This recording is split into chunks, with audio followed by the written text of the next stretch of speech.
Occupational English Test. Practice Test 2. Listening Test. This test has 3 parts. In each part, you'll hear a number of different extracts. At the start of each extract, you'll hear this sound. You'll have time to read the questions before you hear each extract, and you'll hear the extract once only. Complete your answers as you listen. At the end of the test, you'll have 2 minutes to check your answers. Part A. In this part of the test, you'll hear 2 different extracts.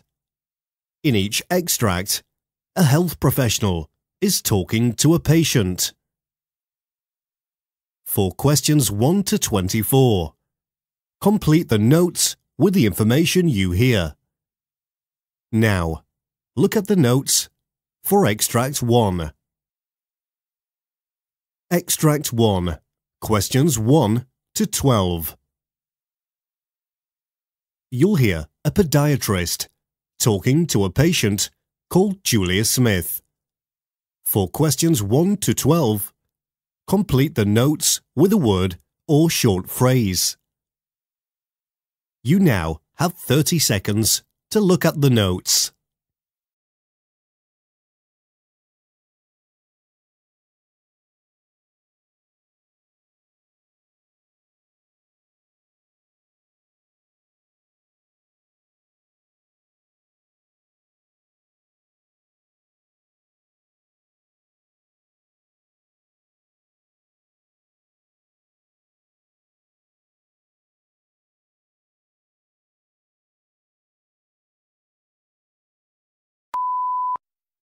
Hello, Miss Smith. It's a pleasure to see you today.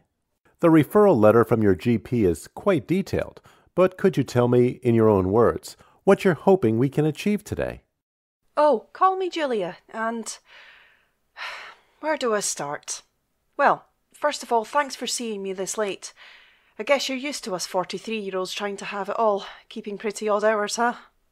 Yes, I am. Sometimes it seems like the corporate world never sleeps. True. Well, as you know, I was diagnosed with type 2 diabetes not too long ago, and I'm really just trying to get my head around it all. I really should have known, because I was always at risk of getting it, and with my hectic lifestyle and love of foods with junk in the title, it truly was only a matter of time. Now, the way the doctor tells it, I have to take this medication daily for the foreseeable future at least. I guess the reason I'm here is because of late I've noticed some discoloration in my feet, particularly the right one. In fact, if you look, it's all kind of becoming quite red and splotchy. It wasn't like that before. Yes, I can see. Would you mind if I take a closer look? No, not at all. I'll be pressing different areas of your foot, and I'm going to ask you what you feel and where. I'm going to need you to close your eyes for me while I do this. No peeking, okay? Okay. Thanks. Tell me, Julia, when I press here, where do you feel that? I can't feel anything. No tingling, no pressure, nothing. It's like it's just numb, you know? I didn't realise that before. Oh goodness, is it going to get worse? Not necessarily. What about here, Julia? Oh yes, I can definitely feel that towards the heel. It's a little tickly. Okay, and here? Yes, I can feel that too. In this sort of region. Okay. So it seems that there's just this area to worry about near the lateral plantar. I noticed that you came in with a slight limp. Are you in any pain at all? Not particularly. I just don't want to make it worse. After I noticed, I really just wanted to stay at home until this consultation, but I had to go to work. I'm a digital marketing executive, and our client base can be pretty demanding, so I've been at work since the accident. I'm just trying to get back to my regular routine. Although I do draw the line at going back to judo or netball with the girls. At least until I'm fully better. That makes sense. Any idea what it is? Yes. Have you ever heard of small vessel disease? No, I'm not familiar with that. Although, I guess it's when the blood network in the feet shrinks? Almost. It's what we call the situation where there's a lack of blood flow from the heart to the foot, when the tiny arteries in the foot are blocked. It's not necessarily the reason for the discoloration, though, so I need to re-refer you back to your GP to take a look at that. Oh, right. You don't have any lesions on your foot, which is a good sign, but with neuropathy, we really do have to act quickly to make sure that it doesn't develop any further. Is that like gangrene? I've heard that people can have gangrene and have to have their feet lopped off. Neuropathy is the stage before that, and like I said, it looks like you're here just in time. I'd like to give you some advice so that you know how to look after your feet in between our annual checkups here at the clinic. Thank you. I'd be very grateful for that. When you're walking about in the house, are you usually barefoot? No. It can get quite chilly, so I do always try to wear something, even if it's just my fluffy pink slippers. That's good. Try to check the soles of your feet every day. Look out for any changes to the color, temperature. Particularly look out for any swelling, and contact the clinic or myself if you notice any lesions, okay? Definitely. Great. It's unlikely that the sensations in your feet will return, but please do make a note of any other unusual sensations that you feel in other areas of your foot. If, for example, you notice the numbness spreading, then definitely give us a call. Extract 2. Questions 13 to 24. You hear a GP talking to a patient, John Clark. For questions 13 to 24, complete the notes with a word or short phrase. You now have 30 seconds to look at the notes.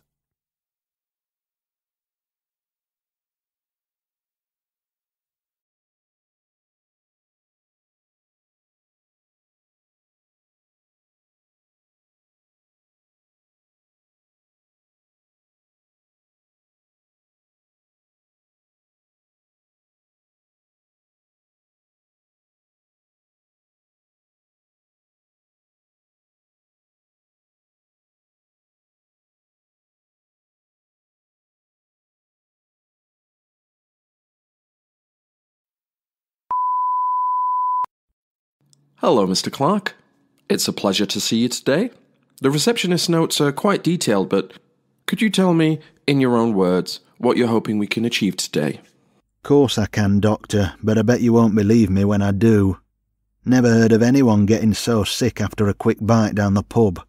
Since that night I've had this really sour taste in my mouth that I can't get rid of, no matter how hard I try.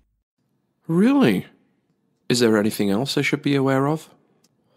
Sure, as if that weren't bad enough, I keep getting this cough over and over again. Can't shake it no matter what I try. Been swirling fish oil for the last few days and now it's working. I say swirling because nothing's going down my throat. I can't swallow anything and it's getting on my nerves. How long has this been happening? Which bit of it? All of it? I would say the last few. Actually, you know what? It's more than that. 5, maybe 6.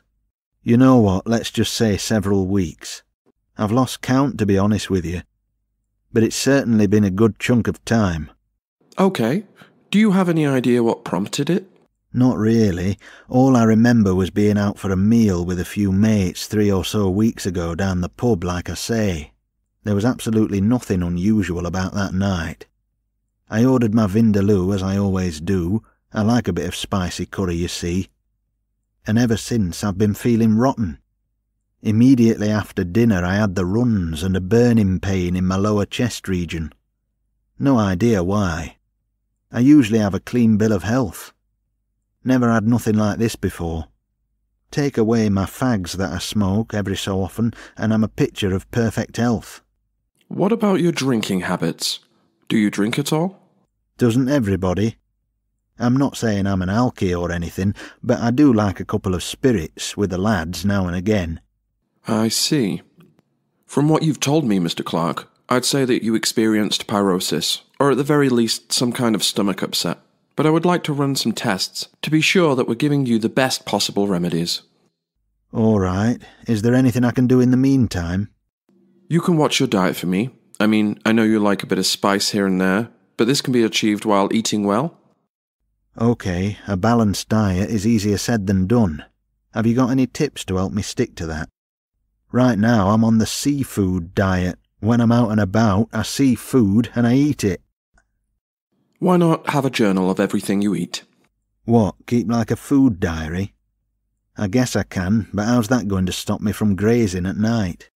It's all about routine. For example, if you wake up, go to work, come back and get ready for bed on autopilot, it's helpful to get into the habit of preparing your next day's meal before you go to bed.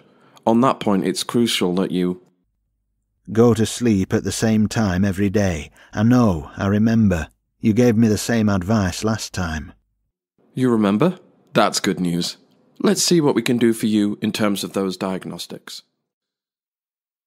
That is the end of Part A. You now have 2 minutes to check your work.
Part B. In this part of the test, there are 6 short extracts relating to the work of health professionals. For questions 25 to 30, choose answer A, B, or C, which you think best fits according to what you hear. Question 25. You hear part of a training session for dental students. Now read the question.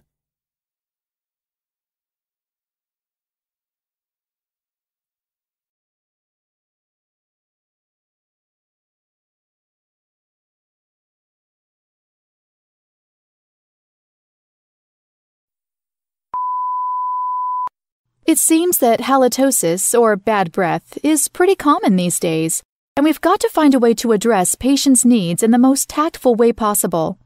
You seem puzzled. No, I understand what we've covered. I'm just wondering, wouldn't the hygienist usually cover this? Not necessarily. Good oral hygiene is something that we need to encourage at every opportunity. Patients need to be familiar with optimum brushing techniques, as well as the proper way to reach each tooth whilst brushing or flossing. This is something you'll need to build into your consultations as standard. Okay, thank you. I'll let you know if I have any other questions. All right, now that we've got that covered, next week we'll discuss prescribing painkillers to patients. Can't wait.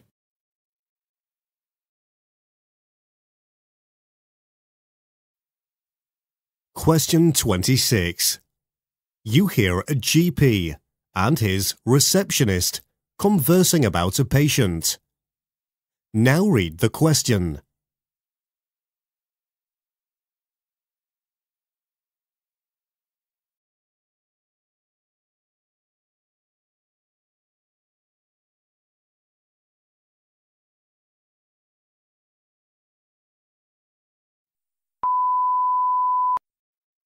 Mrs. David called again and she's really keen to see if you could fit her in today. I had a look at the list this morning, and unless I'm mistaken, it looks like we're pretty blocked up today. Actually, Mr. Lopez called in to switch from today to Monday. The cancellation means that Mrs. David could potentially come in today at 4 p.m. You know, the last thing I need is to start making last-minute changes only to find out that Mrs. David just has another migraine or something. We've got some pretty nasty viruses going around.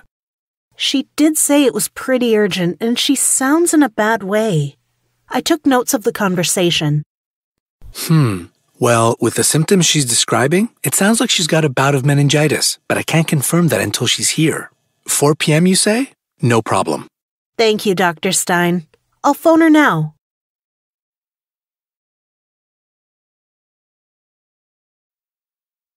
Question 27. You hear a staff meeting between junior doctors and their seniors. Now read the question.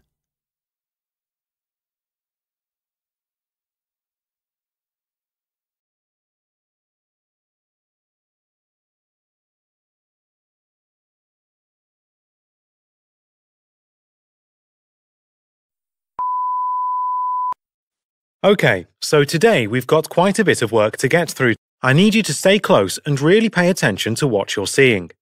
Being able to deal with young service users is an art, and if you're good, and I mean really good, you have the potential to really brighten these children's and in turn their parents' lives.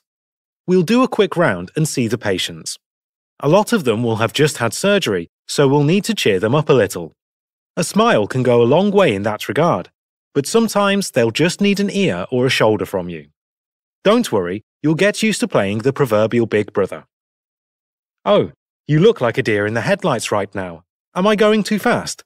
Just stop and ask if you have any questions, okay?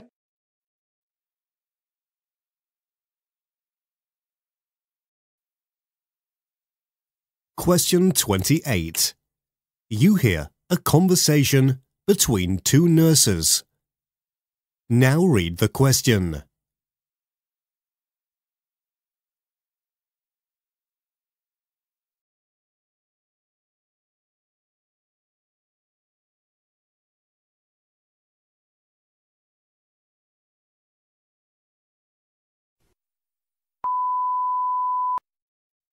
Glad you could make it, Lucy. How are you getting on? All right, I guess. This is a quick forum to find out how yourself and your colleagues are getting on, so there's no need to hold back. What's on your mind? Really, I'm fine. This is my second week on my rotation, and so whilst I'm a little unsure with patients right now, I know that feeling will pass after a few months. I also feel really supported by my female mentors and colleagues, but one major issue that I think needs addressing is the doctor-to-patient ratio. Some of my colleagues have some really awful stories, and I myself think that a 15-hour shift is excessive. Don't get me wrong, I do really love it here, I just wish that would be addressed. Oh, and for a new vending machine in the mess, the one there now is kind of rusty.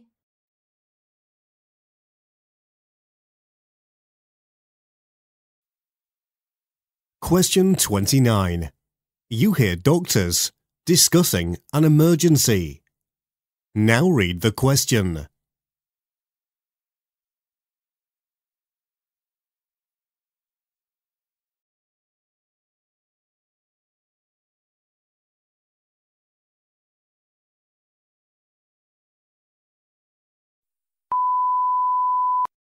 Would you help me, please? I've just been bleeped and there's a patient crashing in Ward 7. Sure, I know a shortcut to 7. Come this way. Any idea what's going on? Heart rate is 110 BPM.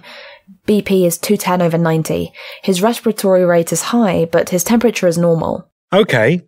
Were you given anything else? Not really. I remember that I've seen the patient before, and the most I know is that he was admitted with a renal problem associated with acute dehydration. Right now, I don't know what's going on, just that it's an emergency. We've really got to be quick. Right behind you. I'll do my best to help. It sounds like he'll need hemodialysis urgently.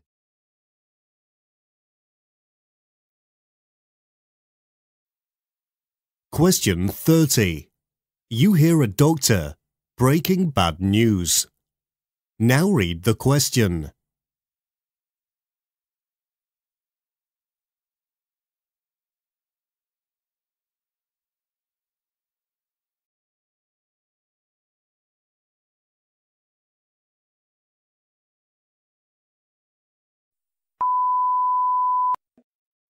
You had us a little worried there. I had myself a little worried there, too. You know what? Not a lot of people can take a tumble like that one day and have a smile that bright the next. I'm very proud of you, Mrs. Fernando. Thank you. Alright, like I explained to you, you've picked up a little hematoma from your trip, so I'd like to prescribe some ibuprofen for you.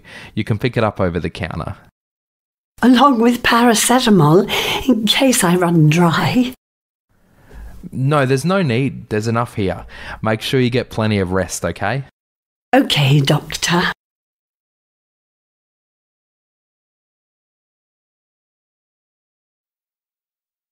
Part C. In this part of the test, you'll hear 2 different extracts. In each extract, you'll hear a healthcare practitioner talking about aspects of their work. For questions 31 to 42, choose answer A, B, or C, which you think best fits according to what you hear. Extract 1. Questions 31 to 36. You hear an interview with optometrist Tanya Dean discussing loss of vision. You now have 90 seconds to read questions 31 to 36.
Good evening all. My name is Tanya Dean and I'm an optometrist. Today I'd like to talk to you about loss of vision or blindness or visual impairment. It is described as loss of the ability to see anything, including light. One can be completely blind or have a partial visual impairment. Cases of blindness are on the rise worldwide, and these are attributed to several factors and causes, such as age and disease among others. Globally, almost 1.3 billion people are living with eye problems and some form of visual loss. Those with distance vision account for 188.5 million people regarded to have mild vision impairment, while 217 million people account for moderate to severe forms. Sadly, 36 million people are blind. A population of 826 million people have near vision problems worldwide. In the United Kingdom, approximately 2 million people have problems with their vision, while 360,000 are registered as completely blind. The number of blind people is still on the rise, and it is approximated that soon more than 2 million people will be diagnosed with some form of blindness. Causes of blindness vary, but susceptibility to loss of vision can be heightened by various risk factors. These include age, certain health conditions like diabetes, and freak accidents. It is worth noting here that people of a lower socioeconomic status are also more at risk of loss of vision. In the UK, the leading risk factor for loss of vision is advanced age. Life expectancy in Britain is high, and the rates at which age-related macular degeneration blindness is increasing is alarming. According to the statistics on vision loss, 1 in every 5 people who are 75 years old and above have been diagnosed and are living with blindness. In people who are 90 years old and above, the risk increases to 1 in every 2 people. Other risk factors include gender and people living with learning disabilities. Women are more susceptible to experiencing forms of sight loss than men, while people who have learning disabilities are at a greater risk than ordinary people. Other causes of blindness in the United Kingdom are poorly controlled diabetes mellitus, glaucoma, and cataracts, among others. Blindness can be classified into many groups, but majorly as partial and complete loss of vision. According to the World Health Organization, it can also be classified as near vision blindness and distance vision blindness. In partial blindness, an individual can see things to some extent, while in complete blindness, the patient is unable to see anything, even bright light.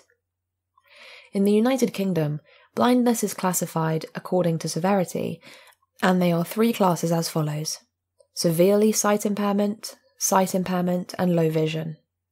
In severe sight impairment, the affected individual is unable to see objects at 3 meters, as compared to a normal person who can see things up to 60 meters. Their central visual acuity is less than 3 out of 60 with normal visual fields. Those who are sight impaired can see at 3 meters something that a commonly sighted person can spot at 60 meters. Still, it is considered less severe, and in most cases, such people are not usually included in the National Blindness Registry. In the low vision, the individual has visual acuity lower than 6/18 and is not allowed to drive. This is due to the problems they have recognizing faces and other details that are across the road. Other forms of blindness include color blindness and legal blindness. In color blindness, an individual is unable to distinguish colors, whereas in legal blindness, a person is only able to see within 20 meters instead of the required 200 meters for an average person. Signs and symptoms of blindness include poor night vision, feeling of eye cloudiness, plus an inability to see shapes or shadows. For infants, they may present with eye redness, constant rubbing and hypersensitivity to light, white pupils, continuous production of tears, and abnormal alignment of eye or movements after 6 months of age. Diagnosis is made through comprehensive history taking, physical examination, and use of Snellen's chart, among others. Most of the causes of eye problems like cataracts and refractive errors are preventable. Hygiene is also an important aspect of preventing blindness. Treatment options include correcting the refractive errors, treating any bacterial infections, and surgical corrections. Use of contact lenses and corrective glasses can also help people with low visual acuity or sight impairment.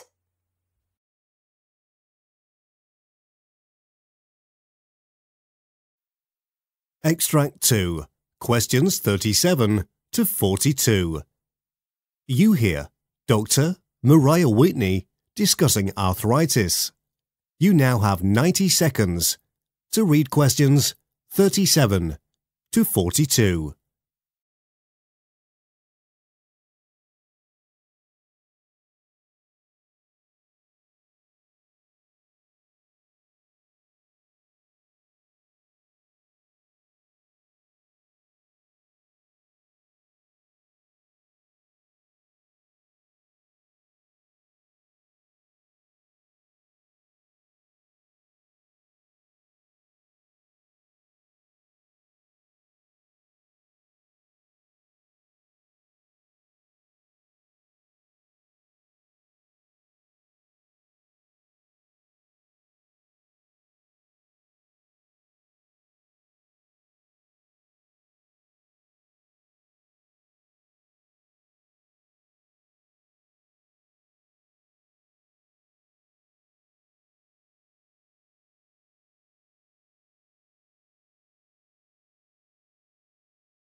Welcome to the Health Matters podcast. I'm absolutely delighted to welcome Dr. Mariah Whitney, who's going to talk to us about arthritis.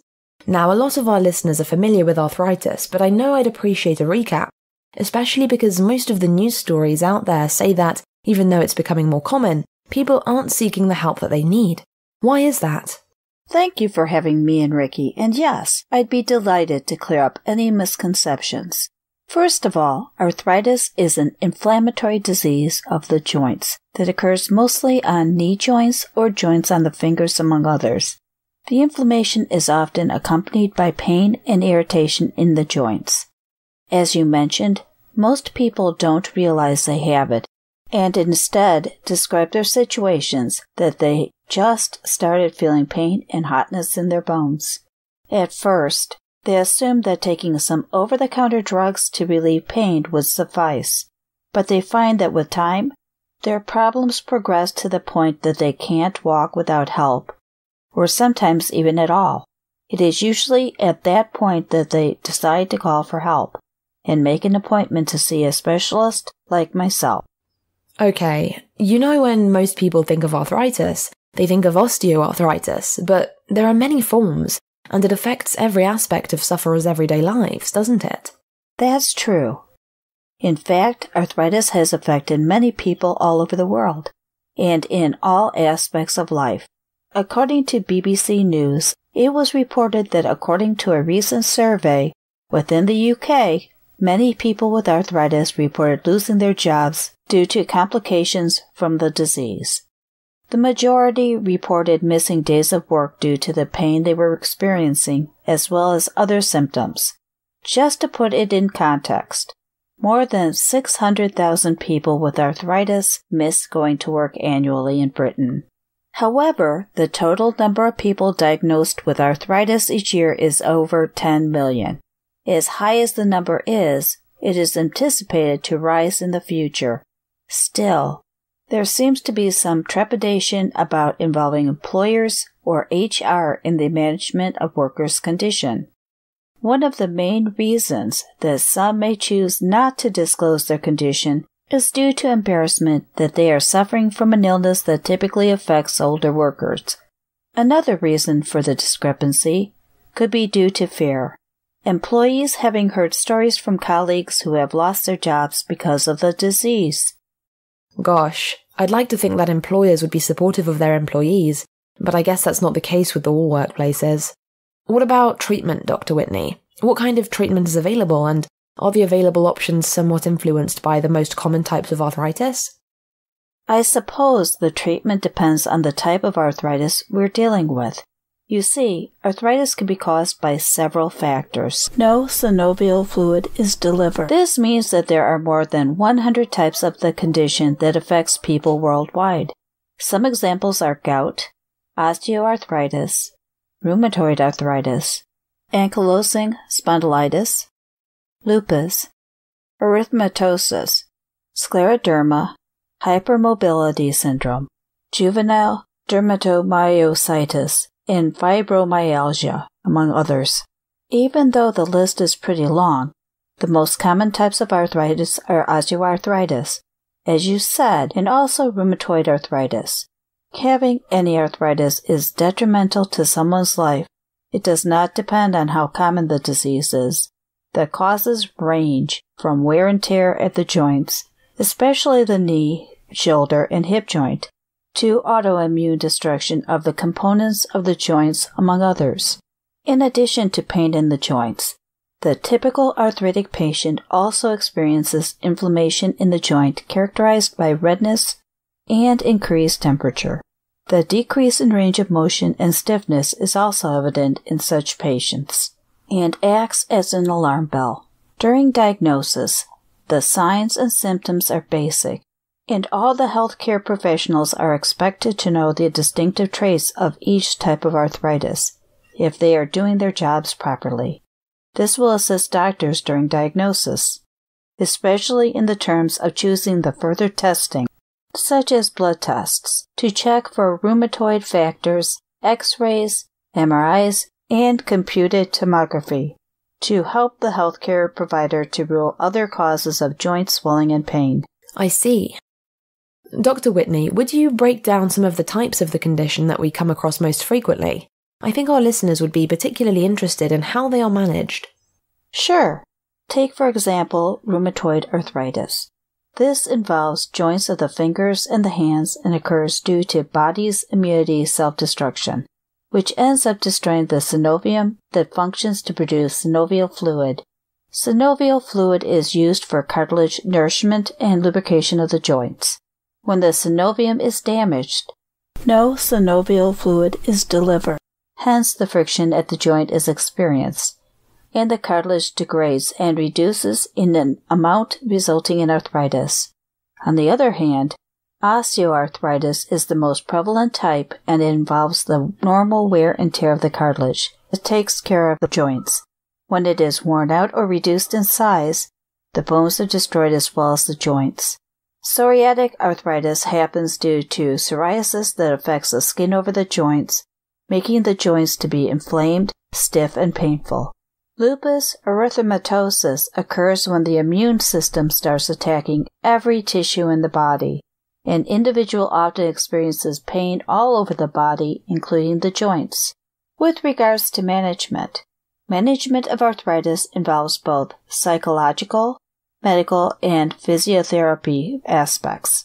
Medication involves ibuprofen and paracetamol to relieve the pain. If the pain does not resolve, it is advisable that the patient seek surgical management and physiotherapy as an adjunctive measure to speed up the healing process. Physical therapy involves teaching the patient how to perform exercises on the affected joints, especially the range of motion exercises on the joints.